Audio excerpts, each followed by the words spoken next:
Welcome to our channel. Today, we're taking you on an unforgettable adventure to some of the harshest places on Earth.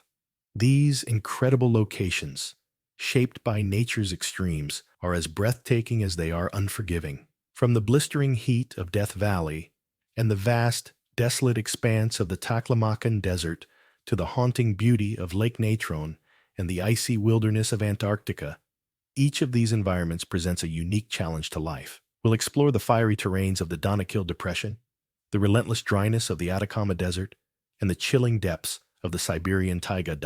But that's not all. We'll also journey through the surreal salt flats of Salar de Uyuni, the arid stretches of the Kalahari Desert, and the mysterious Valley of Death in Iran. Are you ready to explore deserts, salt flats, and frozen tundras like you've never seen before?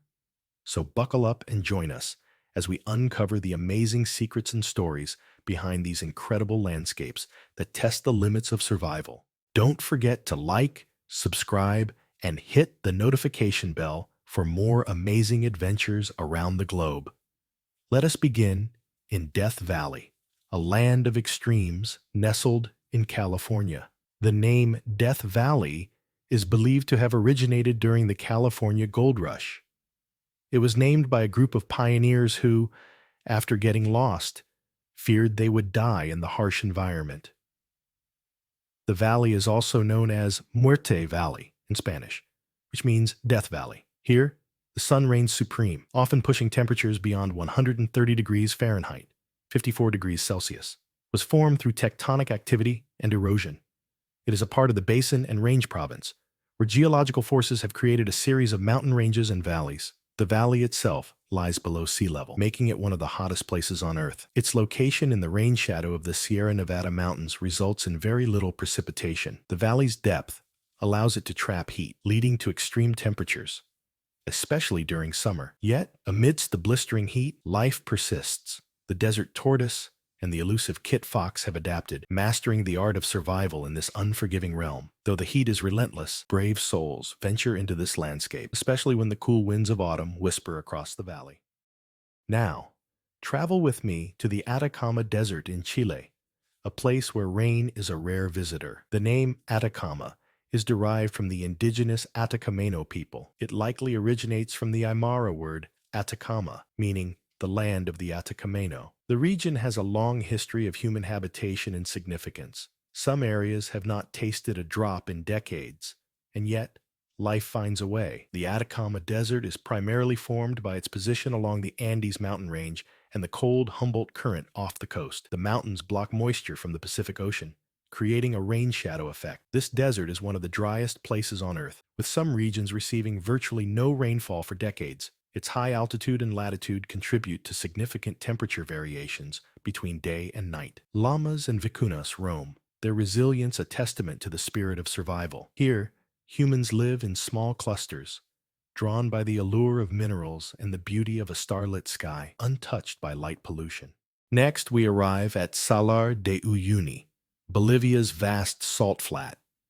Salar means salt flat in Spanish, while Uyuni comes from the Aymara word Uyuni, meaning peninsula or to gather. The name reflects its geographical features as a vast salt flat. It is a land of paradoxes, arid yet breathtakingly beautiful. Salar de Uyuni was formed from the remnants of prehistoric lakes, particularly Lake Pupo and Lake Minchin, which dried up thousands of years ago, leaving behind salt flats. Its high altitude, 3,353 meters, and dry conditions result in extreme temperatures and limited vegetation. The salt crust can reflect sunlight, creating a harsh environment. Flamingos grace the surface, their delicate forms a stark contrast against the shimmering white expanse. In this land, the night brings a chill, but small communities thrive, relying on salt and tourism, finding a life in the midst of stillness.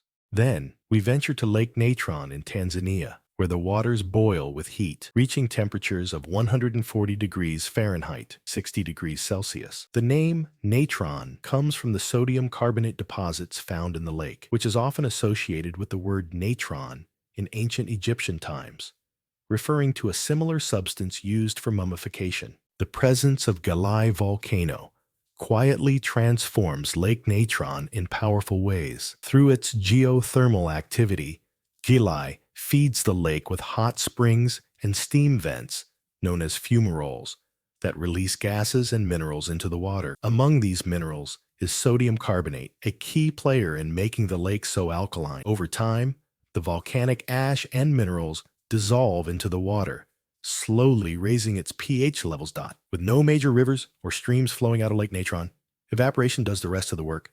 The region's dry, hot climate causes large amounts of water to evaporate, leaving the alkaline minerals behind. These minerals keep building up, turning the lake into a highly alkaline environment with a pH that can reach an astonishing 10.5. For most forms of life, these conditions are harsh, even caustic. But despite this, Lake Natron has become a haven for life in ways you might not expect. Flamingos, for instance, use its salty, inhospitable shores as a breeding ground, safe from predators. Meanwhile, certain microorganisms have adapted to thrive in this alkaline wonderland, proving that even in the toughest environments, life finds a way to flourish. In Ethiopia, the Danakil Depression lies, a land of searing heat and volcanic wonders. Named after the Danakil people, an indigenous group living in the region, the term depression refers to the area's low elevation and geological characteristics. The average temperature hovers around 94 degrees Fahrenheit,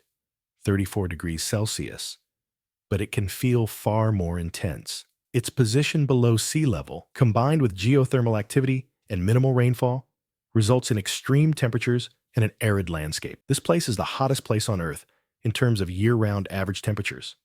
It is also one of the lowest places on the planet, at 100 meters, 330 feet, below sea level, 7, and without rain for most of the year. Here, the Awash River dries up in a chain of salt lakes, such as Lake Afrera, never reaching the Indian Ocean. The area is also known for its sulfur springs and colorful mineral deposits. The Danakil Depression is located at the meeting point of 3 tectonic plates, creating a geologically active area with volcanoes, salt flats, and lava formation. Few dare to call this place home. Nomadic tribes navigate its challenges, embodying the resilience of the human spirit. This land, so fierce, shapes its inhabitants into true survivors. Many microorganisms living here are extremophilic microbes of a major interest to astrobiologists. Nonetheless, in October 2019, scientists reported that terrestrial life forms, including extreme forms of archaea microorganisms, were not found to exist in the very hot, acidic, and salty conditions present in some parts of the Danakil Depression. And what of the Great Sahara Desert? With an area of 9,200,000 square kilometers stretching across North Africa, it is a realm of sand and sky where temperatures soar above 122 degrees Fahrenheit, 50 degrees Celsius. The word Sahara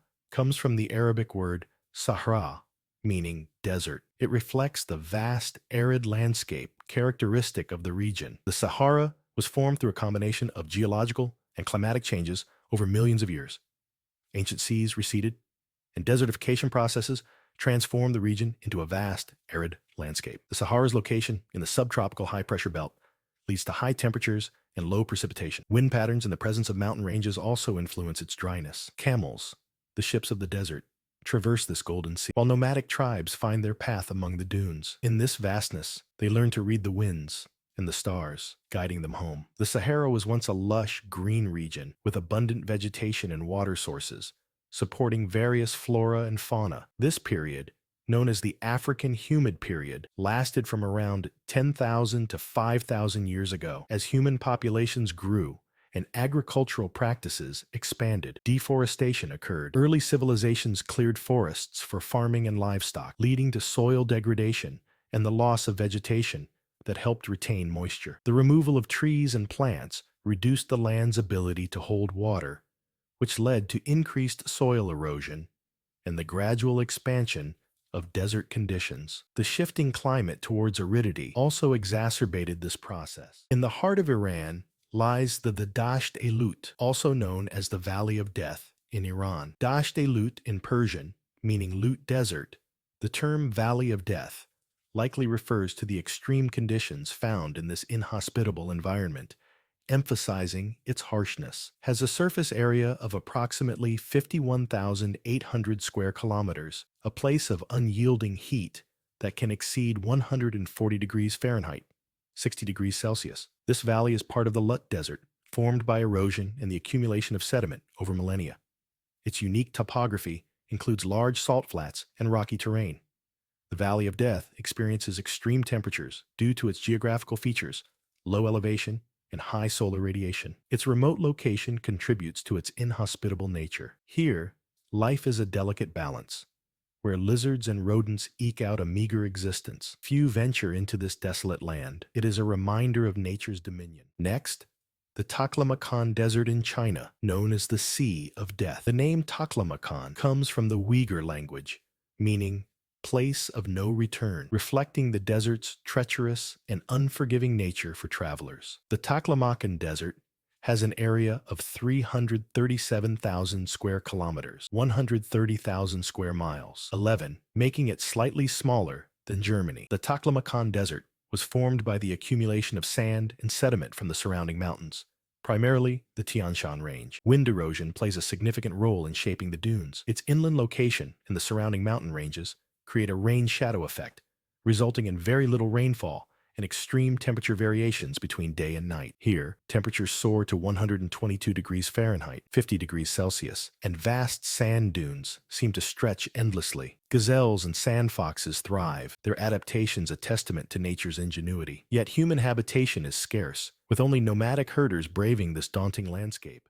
Let us not forget the Gobi Desert, where extremes are the norm, 104 degrees Fahrenheit, 40 degrees Celsius in summer, and minus 40 degrees Fahrenheit, minus 40 degrees Celsius. In winter, its area is approximately 1,295,000 square kilometers. The term Gobi is derived from the Mongolian word for desert, and it means place without water, highlighting the aridity of the region. The Gobi Desert has a complex geological history involving tectonic uplift and climatic changes. It was once covered by seas, and as these receded, the desert emerged. Its high elevation and continental position lead to extreme temperature fluctuations. The Gobi receives limited precipitation, primarily from monsoon winds that do not reach the interior. Imagine standing in a vast forest that stretches endlessly in every direction. The trees tower over you, thick and dark, their branches heavy with snow. It's eerily quiet. The only sound is the crunch of snow underfoot, broken occasionally by the distant howl of a wolf. This is the Siberian Taiga, the largest forest in the world, and one of the harshest places to live on Earth. It's an unforgiving land, where winters last up to 6 months and temperatures routinely drop to minus 60 degrees Fahrenheit, minus 51 degrees Celsius. To put that in perspective, that's cold enough to freeze exposed skin in minutes. The taiga's freezing winters are its most challenging feature. The cold can make daily activities, such as traveling or gathering food, difficult and dangerous. For many months, the region is cloaked in snow and darkness, with very limited sunlight. Frostbite and hypothermia are constant threats. The taiga is also shaped by permafrost, where the ground stays frozen year-round. Imagine living on soil so hard that you can barely dig into it. And even when summer comes, thawing just a few inches of the surface, the deep layers remain frozen solid.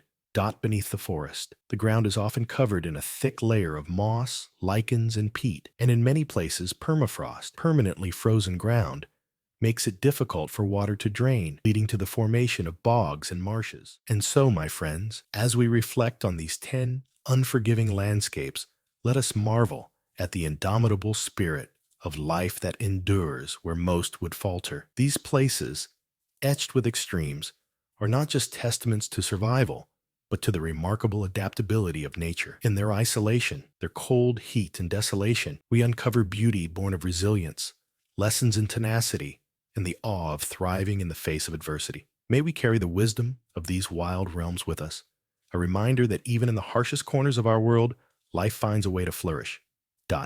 Thank you for watching. We hope you enjoyed this journey with us. Be sure to like, share, and subscribe for more exciting content. Until next time, stay curious and keep exploring the wonders of our world.